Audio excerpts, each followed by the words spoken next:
1945. Las primeras bombas atómicas de la historia cayeron sobre Nagasaki e Hiroshima. Para horror del mundo, más de 170.000 personas murieron como consecuencia del ataque.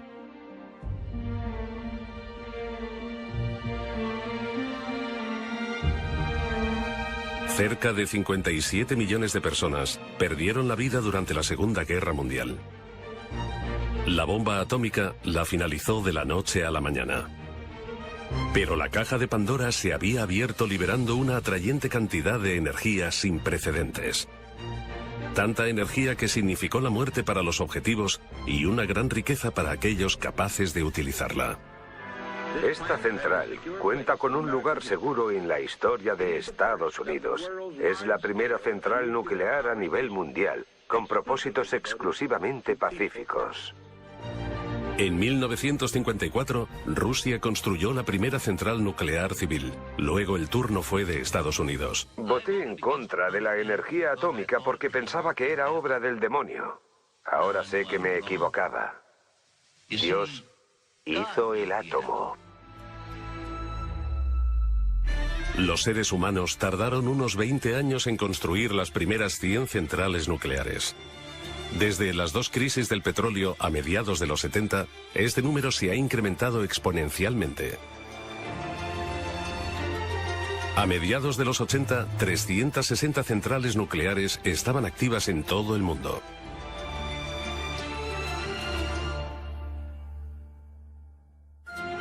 ...26 de abril de 1986... un día que debe grabarse en la memoria colectiva de la humanidad.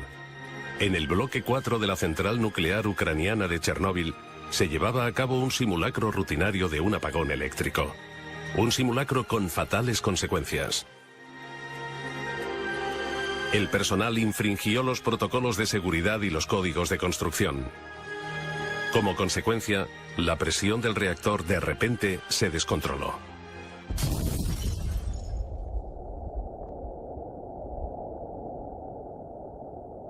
La explosión fue violenta y mandó partículas radioactivas a la atmósfera durante 10 días. Fue la catástrofe nuclear más grande de la historia de la humanidad.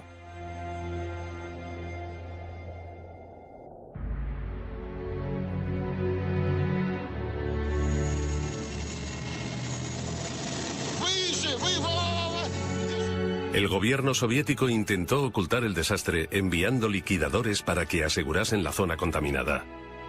Solo podía describirse como una misión suicida.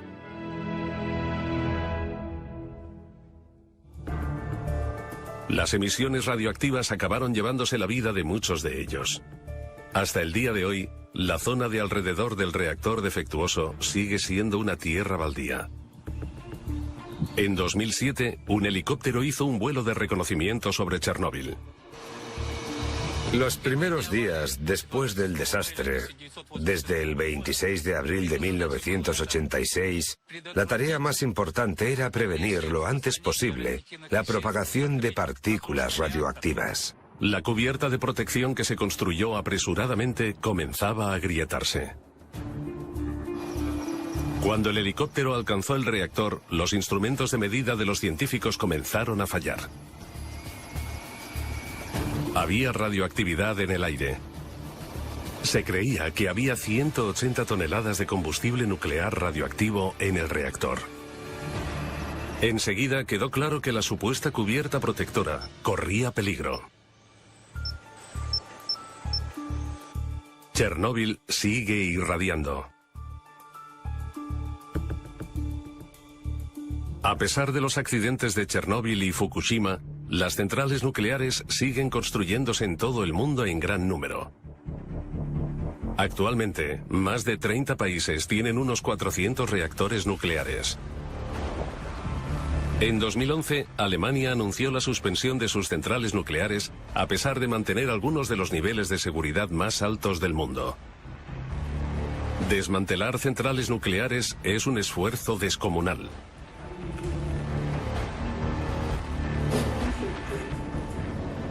Toda la masa de una central nuclear así es de 1.800.000 toneladas. Y afortunadamente, Solo el 35% de esta masa está contaminada o es sospechosa de estar contaminada. Este estilo de central nuclear soviética fue construida durante la época de la Guerra Fría. Muchos detalles técnicos son similares a Chernóbil. Poco después de la reunificación alemana, toda la operación fue cerrada por motivos de seguridad. Durante los últimos 20 años, 700 ingenieros han trabajado desmantelando la central sin un final a la vista. Chernóbil, Ucrania. 3 décadas después del incidente nuclear más grave de la historia.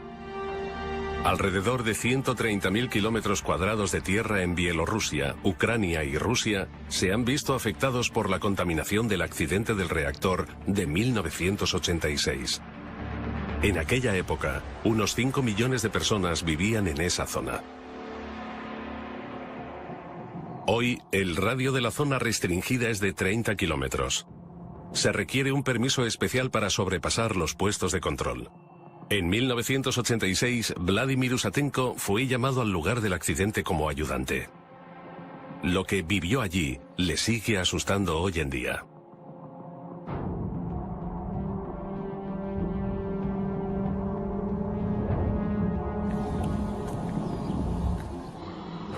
Cuando llegué, la situación daba miedo.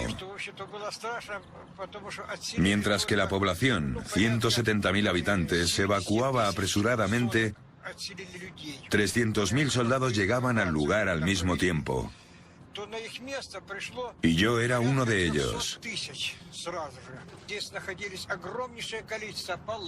Había tiendas por todas partes y se veía toda clase de personal militar. Tenía la impresión de que mis compañeros intentaban ocultar su miedo, expresando una euforia exagerada por el trabajo. Pero tuvimos que procesar cosas increíbles que vivimos mientras estuvimos allí. Pero el fatal daño no podía ignorarse. De noche era diferente. Daba mucho miedo porque cuando me despertaba oía constantemente toses intensas en la tienda. Nos picaba la garganta al habérsenos quemado las cuerdas vocales durante el día. En aquellos momentos me sentía tremendamente solo. Los liquidadores descontaminaban la zona del desastre arriesgando sus vidas. Durante los siguientes 6 meses se construyó una cubierta alrededor del reactor. La construcción de la primera cubierta protectora fue realizada bajo condiciones extremas y había que hacerla desde tan lejos como fuese posible. En consecuencia, no había forma de verificar la estabilidad y la fiabilidad de las partes individuales porque no había contacto directo con la zona de construcción.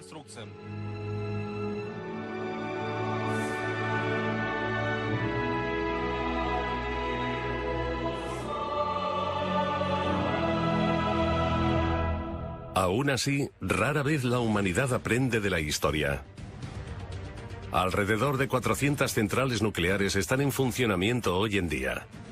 Cada una tiene la capacidad de destruir las vidas de millones de personas. Lubmin, Alemania, en el mar Báltico.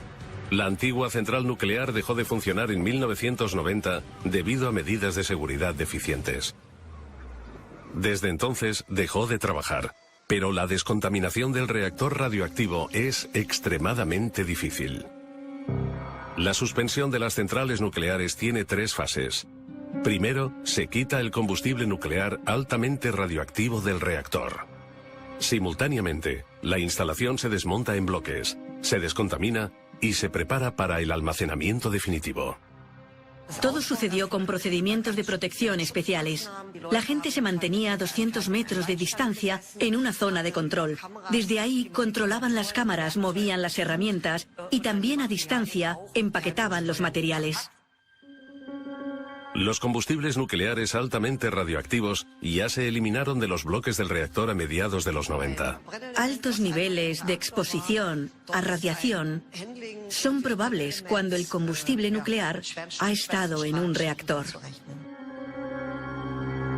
El 99% de la radioactividad en una central nuclear la contiene el combustible nuclear.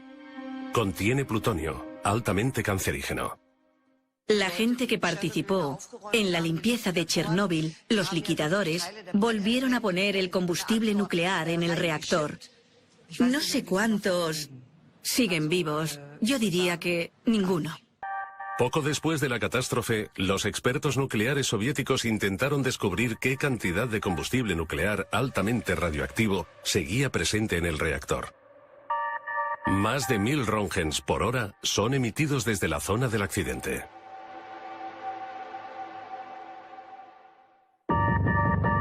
Se inició una expedición para calcular cuánto combustible quedaba en el reactor.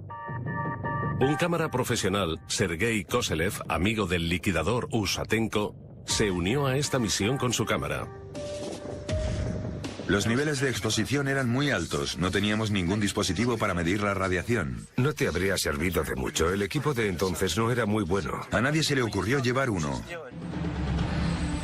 La primera expedición al núcleo del reactor del desastre sigue viva en la memoria de Koselev. Me pareció que llegaba a otro planeta. Todo era como lo que se ve en las películas de guerras nucleares. Todo eran escombros. Era obvio que el combustible nuclear se había derretido en la instalación y luego se había derramado por debajo del reactor, donde se había vuelto a congelar. Llamábamos a esos trozos de combustible nuclear congelado patas de elefante, porque era lo que parecían.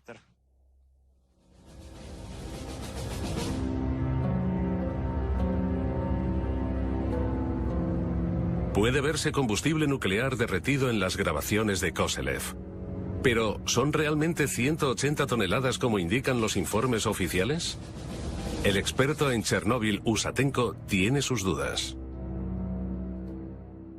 Han descubierto que no había casi combustible nuclear en el reactor. Así que el Organismo Internacional de Energía Atómica debe explicar por qué la catástrofe siempre ha sido minimizada. Según la versión oficial, solo se salieron el 4% de los materiales. Pero estudios demuestran que la contaminación fue más amplia de lo que pensamos. Así que no pudo ser solo un 4%. Creo que fue casi el 96%.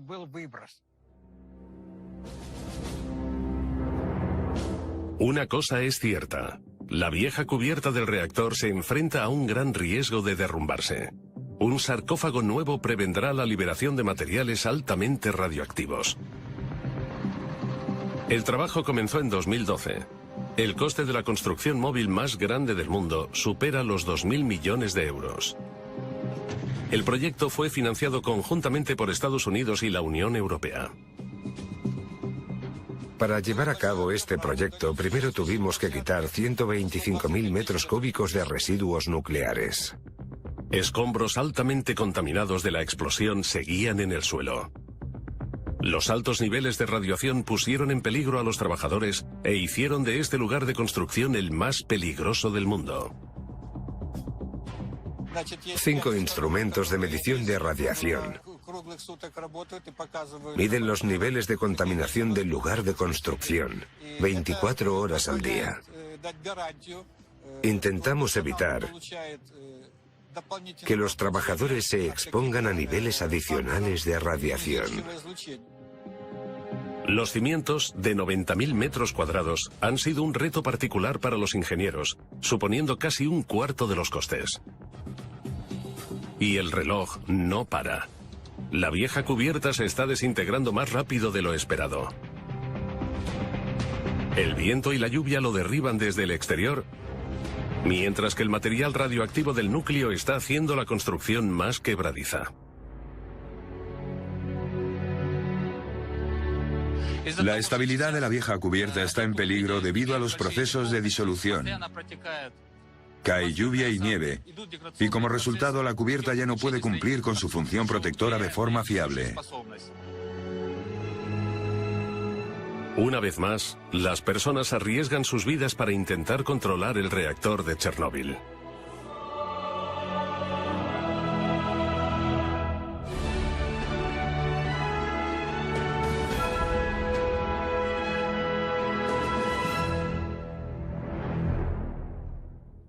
Cada año, la montaña de residuos altamente radioactivos asciende a 12.000 toneladas. Pero, ¿qué se puede hacer con los residuos radioactivos? El problema de encontrar un almacenamiento definitivo para el material aún no se ha resuelto. La antigua mina de sal en el corazón de Alemania servía como un lugar seguro. Pero 40 años después del último depósito, se ha convertido en un lugar de amenaza nuclear de proporciones increíbles. La mina corre el riesgo de derrumbarse. La roca está presionando la mina sobre el techo y las paredes, así que algunos de los primeros contenedores están comenzando a romperse. Por eso sabemos que es posible que los contenedores estén gravemente dañados. Los pozos y túneles han hecho que la roca sea frágil. Cada vez más agua se filtra en las viejas zonas de almacenamiento. Mientras, los materiales radioactivos escapan y contaminan el agua. El hundimiento total de la mina es solo cuestión de tiempo.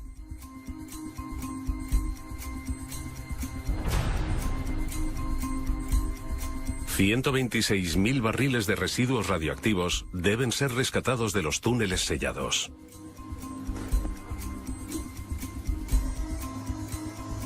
Las perforaciones tienen dos funciones importantes. Nos permiten analizar la atmósfera de la mina. Hay que saber a qué nos atenemos cuando las abramos para la recuperación. ¿Hay un ambiente para la explosión? También sabemos que los fluidos contaminados liberan soluciones, lo que significa que los elementos residuales pueden fluir al exterior de la mina. Y así que debemos asumir, y eso hacemos, que los túneles ya no están intactos. Pero las perforaciones pueden dañar los barriles y causar más contaminación. Son un mal necesario porque nadie sabe qué está pasando detrás de los muros sellados.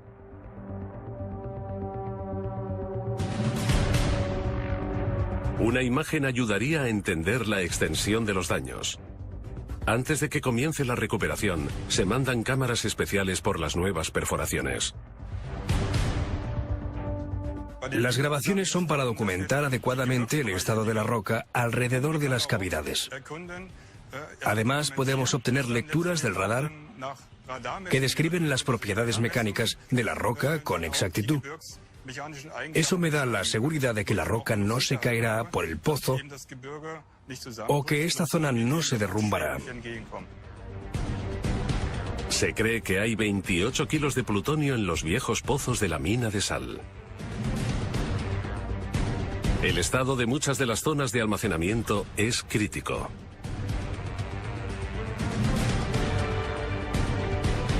Pero cuando los planes de emergencia no funcionan y la roca se derrumba más rápido de lo esperado, la contaminación nuclear en esa zona, con tanta densidad de población, es inevitable.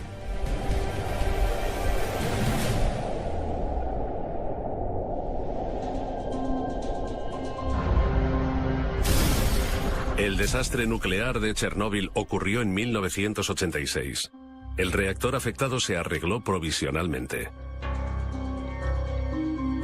Hoy, la radiación podría salir. Un segundo desastre en Chernóbil amenaza. Los ingenieros tratan de construir una cubierta nueva.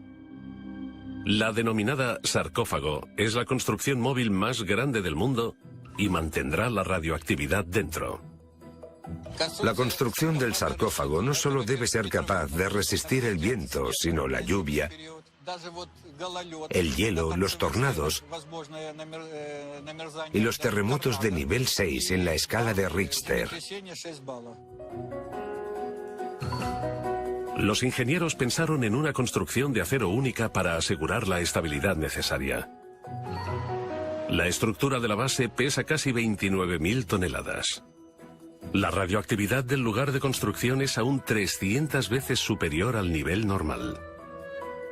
El sarcófago se construye en 3 pasos. Los trabajadores no pueden trabajar por encima de los 30 metros porque la exposición a la radioactividad aumenta proporcionalmente con el incremento de altura. Intentamos compensarlo limitando los turnos.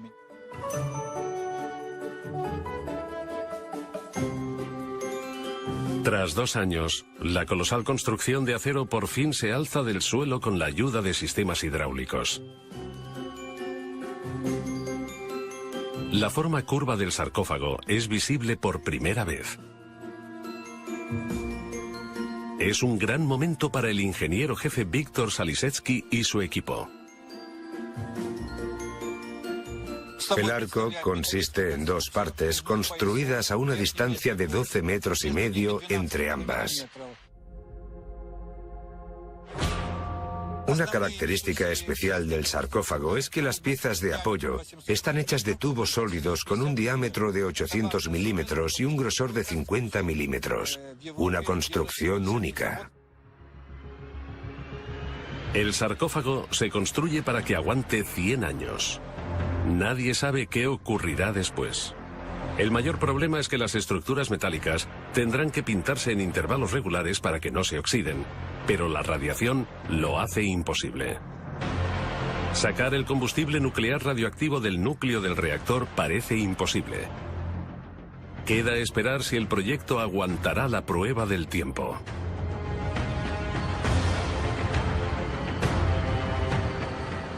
El nuevo sarcófago nos da la oportunidad de desarrollar nueva tecnología en los próximos 100 años y una estructura para un lugar de almacenamiento definitivo. El reactor se desmontará progresivamente bajo la cubierta protectora y los residuos radioactivos quedarán debajo permanentemente.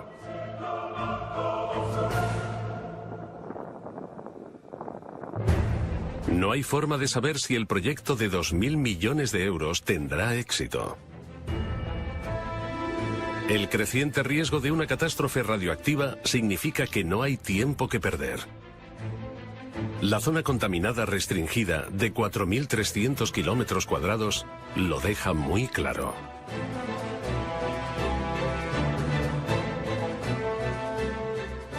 Los niveles de radiación actuales que emite el plutonio y los elementos transuránicos que se convierten en plutonio con el tiempo convierten esta zona en inhabitable durante al menos los próximos 1000 años.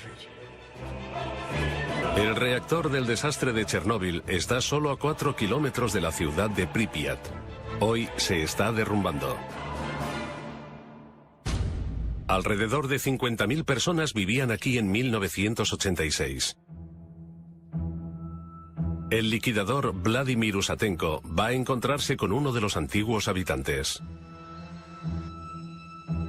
Alexander Sirota tenía 9 años cuando tuvo que abandonar la ciudad de un día para otro.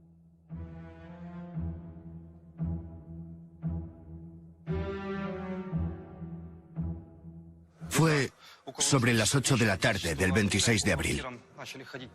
A todos nos visitaron representantes del municipio y organizaciones de alquiler de pisos. Nos dijeron que había planeada una evacuación de emergencia y que teníamos que prepararnos. En aquel momento, el incidente radioactivo llevaba 18 horas. La dirección de la central nuclear dejó incluso a Moscú en la oscuridad hasta la noche. Mientras la nube radioactiva avanzaba, nadie en Pripyat imaginaba hasta dónde llegaría el gas. Para tener miedo, tienes que entender qué está pasando. Yo entonces no sabía que nunca regresaríamos y que aquel momento sería el final de mi infancia. La catástrofe del reactor marcó el final de los días felices en Pripyat. Enviaron 1.200 autobuses para la evacuación.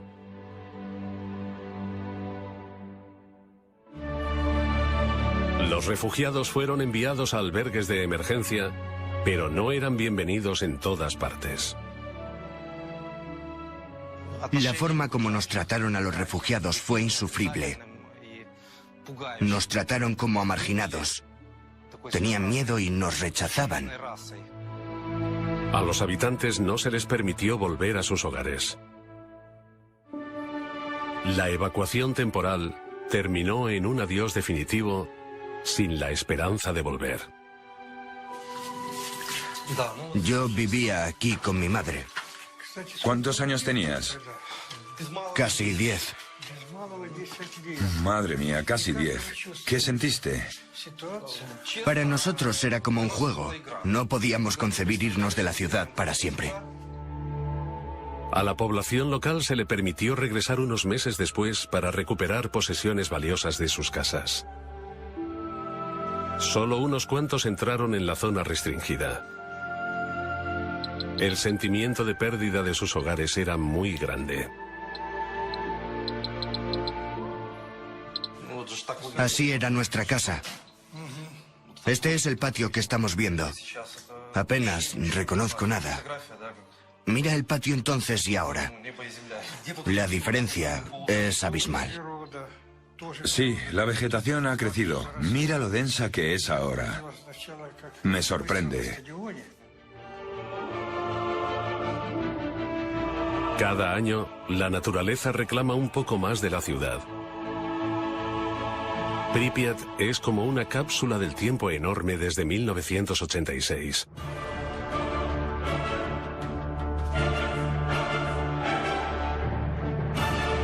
Los niños no volverán a aprender en este colegio.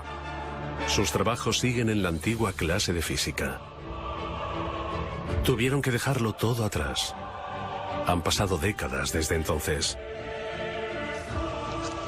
Nunca imaginamos que el resto de nuestra vida estaría marcado por visitas al hospital.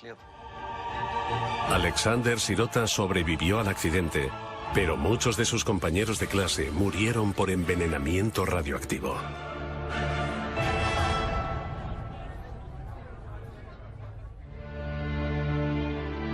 Tan solo queda una tierra baldía desolada.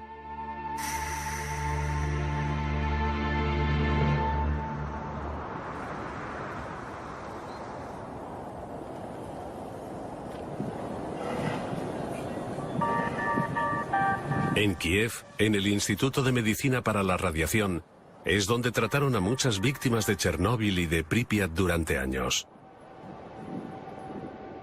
Las imágenes de los que sufrían los efectos de la radiación se grabaron en la memoria colectiva ucraniana. No hay células que protejan el cuerpo de una persona contra las infecciones si absorben una dosis mayor a 100 Roentgen. Es prácticamente letal. El nivel de exposición determina el alcance de los síntomas. Puede resultar en una muerte en minutos o en efectos secundarios menores a largo plazo. Miles de personas estuvieron expuestas a la radiación de Chernóbil. Muchos siguen siendo residentes del hospital a día de hoy. Fui uno de los 8 científicos que el presidente de la Academia Nacional de Ciencia envió a Chernóbil en 1986 para contener la propagación del polvo radioactivo. Muchos de los liquidadores no conocían todas las consecuencias de exponerse a la radioactividad. A otros no se les contó el verdadero alcance de la catástrofe. Teníamos muchísima sed y una sensación de ardor insoportable en la garganta. Cada 15 o 20 minutos teníamos que beber grandes cantidades de agua. Si no, el trabajo no habría sido posible. Los liquidadores cavaron apresuradamente un túnel mientras el agua fluía bajo el reactor y la masa, como lava, amenazaba con salir de las barras de combustible y del grafito. Lograron prevenir más explosiones que, según la estimación de los expertos, habrían hecho inhabitable media Europa. Muchos de aquellos héroes pagaron su heroísmo con sus vidas.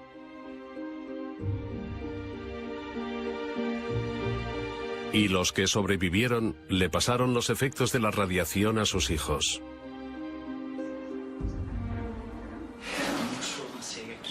¿Qué le pasa a este joven? Tiene problemas en el páncreas. ¿Tiene los síntomas comunes? Sí, las muestras del hígado también tienen niveles elevados. El profesor Chumak sospecha que la causa es un cambio en los genes del paciente. Una sola base de ácido nucleico modificado puede cambiar los sistemas enzimáticos fermentados del cuerpo de tal forma que se convierta en menos resistente a diferentes influencias dañinas que provienen del medio ambiente. Los médicos atribuyen los síntomas directamente a la exposición a la radiación de sus padres en Chernóbil. Pero los efectos a largo plazo de la radioactividad son un problema global.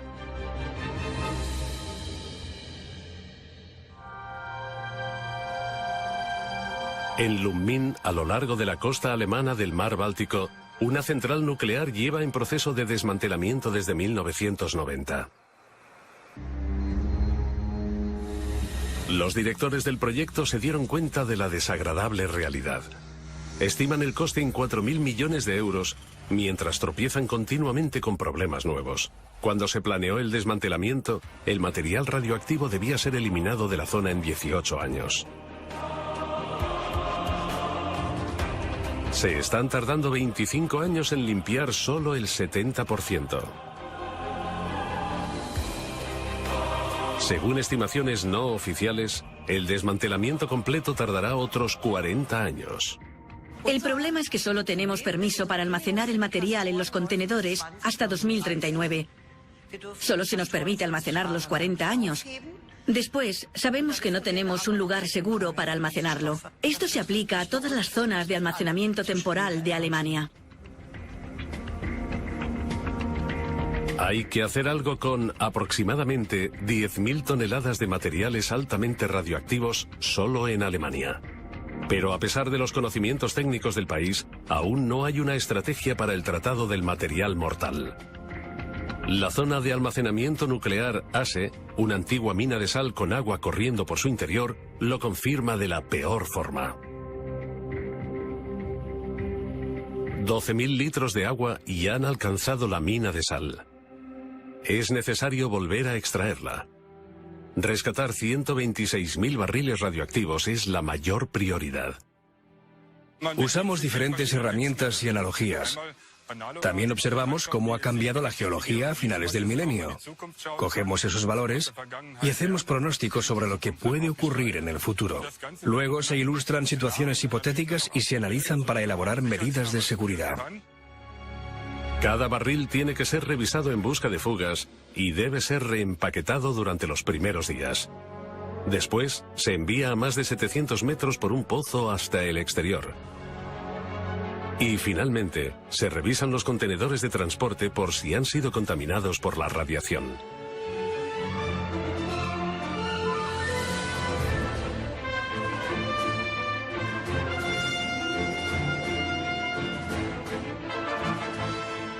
Es un proyecto muy grande. Este tipo de recuperación no se ha probado nunca. Aún así, corremos el riesgo de que la instalación se inunde más allá de nuestro control. Así que es importante tomar medidas de emergencia para minimizar los daños con respecto al medio ambiente y al público. Todo está todavía en el aire. Nadie sabe si la recuperación será posible. O si los peligrosos materiales se convertirán en un peligro incontrolado permanentemente. Para almacenar los barriles de forma segura, una vieja mina de hierro se está convirtiendo en una nueva instalación de almacenamiento definitivo. Las tuneladoras esculpen 850 metros de espacio de almacenamiento en el interior de la montaña. El pozo de Konrad es el único punto de almacenamiento definitivo que cumple los estrictos niveles de seguridad en Alemania.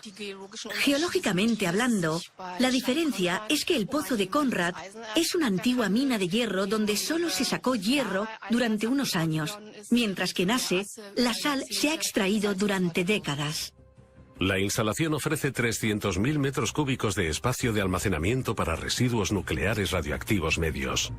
Para 2022 se espera que haya unos 600.000 metros cúbicos de residuos nucleares. Aprovechar viejas minas como instalaciones de almacenamiento no es nada nuevo. La idea ha fracasado una y otra vez. Se necesita una técnica nueva. Se necesitan incisiones rápidas y breves en la roca para impedir concentración a largo plazo en los pozos. El problema es que el concepto no es muy convincente. No hay punto de almacenamiento alternativo. Los residuos nucleares han sido almacenados temporalmente durante los últimos 40 años. Ese es un problema que tienen en común muchos países nucleares. Chernóbil, abril de 1986. La lluvia radioactiva de Chernóbil es uno de los peores desastres nucleares de la historia. Alrededor de 4.300 kilómetros cuadrados de tierra se han convertido en inhabitables durante siglos. Casi 300.000 personas perdieron sus hogares.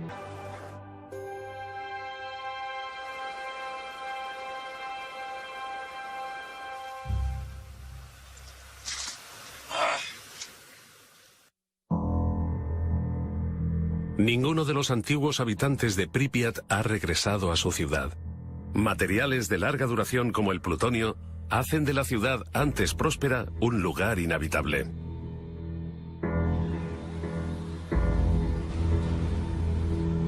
El experto en radiación Usatenko cree que las peores consecuencias de la catástrofe nuclear están por llegar.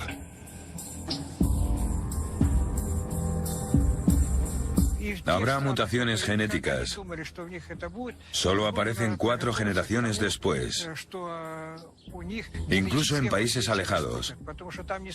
Lo que importa no es tanto a cuánta radiación estuvo expuesto alguien, sino si estuvo expuesto. La catástrofe de Chernóbil no solo dejó radioactividad en Ucrania, sino también en muchas partes de Europa. 30 años después, un sarcófago de 31.000 toneladas está construyéndose en torno al reactor para prevenir nuevas catástrofes. La vieja cubierta corre peligro. El sarcófago es más grande que Notre Dame y podría servir de cubierta a la Estatua de la Libertad. Ahora hay que ponerla en movimiento.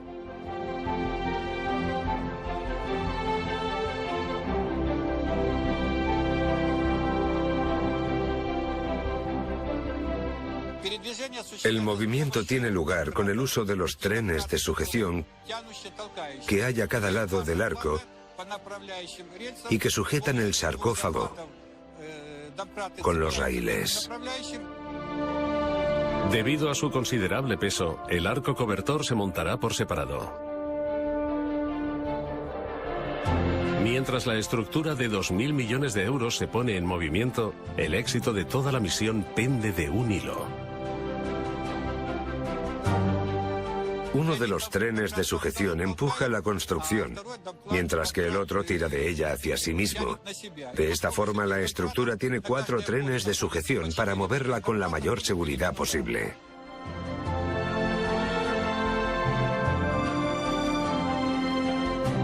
El primer empujón sale bien. Ahora hay que colocar la segunda parte del arco. Al mismo tiempo, el muro exterior de doble capa se completa lo más rápidamente posible. Finalmente, es necesario conectar ambos arcos. Solo entonces pueden ser colocados sobre el reactor del desastre.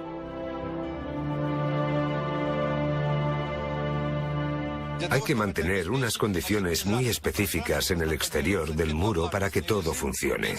La humedad debe estar por debajo del 40% para prevenir la corrosión de la construcción.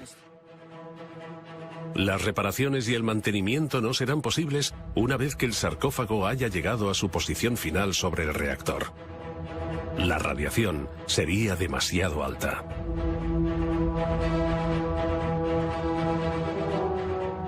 El plan es empujar toda la construcción sobre el bloque 4 del reactor. Para ello hay que cubrir 330 metros. En el primer empujón, de 125 metros, alcanzamos una velocidad de 10 kilómetros por hora. Nos gustaría volver a alcanzarla esta vez. En cuanto el sarcófago se coloque sobre el reactor, cabe la esperanza de que la catástrofe de Chernóbil por fin esté bajo control. Al menos durante los próximos años. Han pasado 30 años desde el desastre. Chernóbil hizo visible el lado mortal de la energía nuclear. Más alto, más. Madre de Dios. Miles de personas pagaron con su vida una energía barata. Muchos serán recordados como héroes. Intentamos no acordarnos de lo enfermos que estamos y de que pronto moriremos. Si te permites ser pesimista, ocurrirá lo peor. Es mejor decirte a ti mismo que los achaques se deben a la edad. Existen alrededor de 400 centrales nucleares en este momento. Cada una tiene la capacidad de liberar una catástrofe apocalíptica. Tal vez sea el momento de pararnos a pensar.